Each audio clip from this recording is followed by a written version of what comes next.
New reports tonight that special counsel Robert Mueller will be finishing up his investigation as early as February. Now, Mueller would then submit his report to the Attorney General. Mueller has presented no evidence to suggest President Trump colluded with Russia after a nearly 2-year probe. Our next guest says with respect to the president and collusion, Mueller does not have a crime he is investigating. He is investigating in hopes of finding a crime, which is a very different thing. Joining me now is Andrew McCarthy, the former chief assistant U.S. attorney in the Southern District of New York. He worked in that office for 18 years. Andy is now a National Review contributing editor, Fox Business contributor. It's those articles in National Review that I really look forward to and read voraciously every time I get them, Andy.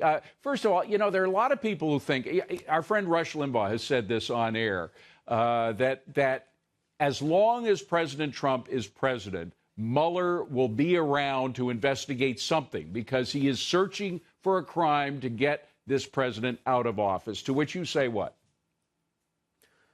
Well, I think Rush is right that there are no parameters to the investigation and that as long as it goes on, it will be an unlimited hunt for something. But where I disagree with Rush is that to the extent he thinks it'll go on as long as the Trump presidency goes on, I think that what we're seeing is Mueller winding down. I think he's right that the conventional wisdom in Washington that this is about to come down any second is overblown. I think that there are still cards for Mueller to play. But I do think, Dave, that if he were planning to extend this, you would not be seeing people start to get sentenced now. And I've always thought that if he was building to a larger investigation, the way you build a larger investigation is you get the main guy or you get your cooperators to come in and plead guilty to the big crime that you're trying to pin on the big guy. Instead, what he's done is plead everybody guilty to false statements. And you don't want to build a case by showing the jury that all your witnesses are liars. But that's really exactly what he's doing about it. Well, that indicates that he doesn't have a big case at the end of the rainbow. That's my point. Yeah. Well, one of the things that he's working on is obstruction, and you write a terrific piece in National Review that suggests he doesn't exactly understand obstruction as a charge. Can you explain? Well, I didn't say, I'm not so much saying he doesn't understand it. The article was about a memo that President Trump's nominee to be the next Attorney General, Bill Barr, who was the Attorney General, by the way, in the Bush 41 administration. So he's a very accomplished guy, formerly head of the Justice Department's Office of Legal Counsel, which are the lawyers in the Justice Department. So he writes a very lawyerly, scholarly memo to Rod Rosenstein, the Deputy Attorney General, saying that if the public reports of Mueller's theory of obstruction are true, then that obstruction theory is not viable under federal law because it's an extravagant extension of it.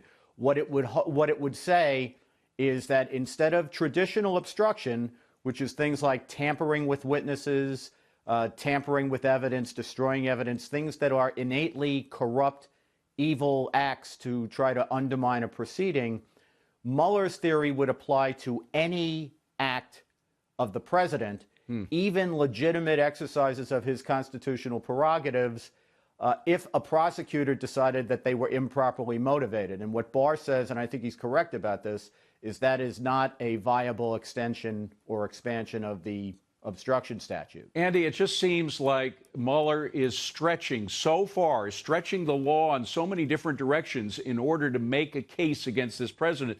It's like his entire reputation hinges now upon making a charge against the president that will stick instead of the blind search for the truth. This is trying to find something to put on the president. He's filed two indictments against groups of Russians that seem to preclude the possibility of complicity by President Trump. He hasn't charged anyone in any case that even hinted that President Trump did anything wrong. I know people are impatient with the investigation. I'm impatient with the investigation. But at the same time, you can only look at the bottom line of what he's done. And what he's done so far is he hasn't even hinted that President Trump did anything wrong, at least criminally wrong. By the way, Bill Barr, who, again, has been nominated to be the next attorney general by the president, he wrote this piece. It's somehow the media is trying to turn it into an accusatory, some kind of evidence against him as being the next attorney general, when in fact it was an offer, it was an 18-page memorandum to kind of help the Justice Department through understanding what the Mueller investigation was about. Did you think it was a good exercise? Yeah, I really did. I thought it was a very good exercise. And if I were on the other side of this argument, I would take comfort in the fact that Barr comes out expressly and says that we all know that a president can be cited for obstruction. He doesn't take the extreme position that the president is above the law or the president can't be guilty of obstruction. And he never comes close to saying that Mueller's investigation is not legitimate.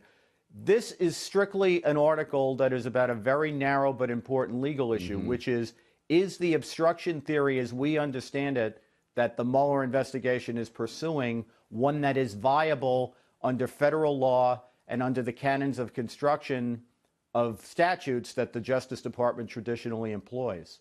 Incredible that it's gone on this long, though. And you think it is wrapping up? You think maybe by the end of February we may have the end of the Mueller investigation?